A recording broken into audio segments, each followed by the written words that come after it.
আসসালামু আলাইকুম। রাজশাহীতে এসে কালাইবাড়িতে কালাই রুটি খাওয়া হবে না, সেটা হবে না।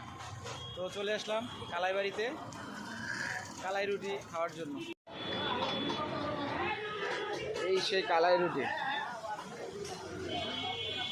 রাজশাহীর ঐতিহ্যবাহী কালাই রুটি একসাথে 5 চুলায় জ্বলতেছে। কালাই রুটির সাথে আছে